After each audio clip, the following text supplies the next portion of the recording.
Le Seigneur Jésus-Christ nous donne un enseignement simple.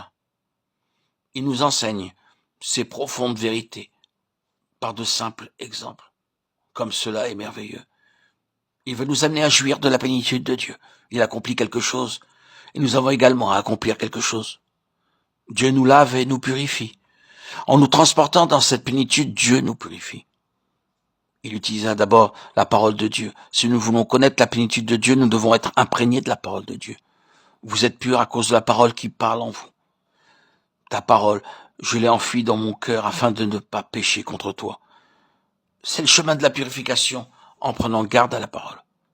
Heureux l'homme qui ne marche pas selon le conseil des méchants, qui ne s'arrête pas sur la voie des pécheurs et qui ne s'assit pas en compagnie des moqueurs, mais qui trouve son plaisir dans la loi de l'Éternel et qui la médite jour et nuit. Psaume 1, 1, 2. Ainsi, le premier moyen que Dieu utilise est sa parole. Bien des fois, les gens ne répondent pas. Dieu a d'autres moyens, par exemple, la correction. Le vigneron a dans sa main un sécateur. Lorsque la vigne commence à avoir du fruit, il coupe toutes les branches et les feuilles qui cachent le fruit. Très souvent, c'est ce qui arrive dans nos vies lorsque Dieu utilise les ciseaux. Il y a des larmes dans nos vies. Mais loué soit Dieu pour ces larmes. Avant d'avoir été humilié, je m'égarais. Maintenant, j'observe ta parole. Il m'est bon d'être humilié, afin que j'apprenne tes statuts. Psaume 119, 69, 71. Ce n'est pas seulement le témoignage de David. C'est le témoignage de chaque enfant de Dieu qui connaît la main corrective de Dieu.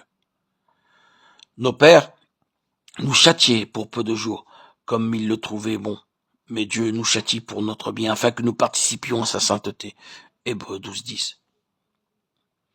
De même que les parents terrestres corrigent leurs enfants.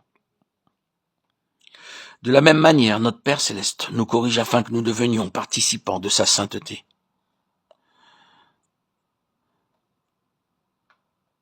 Ce dont nous devons nous souvenir, c'est que lorsque Dieu nous corrige, les ciseaux sont dans les mains d'un Père aimant. Il les utilisera avec beaucoup de soin. Il sait où cela est nécessaire et l'applique là où il le faut. Ainsi, réjouissons-nous de cela. La verge de la correction est dans la main de notre Père aimant.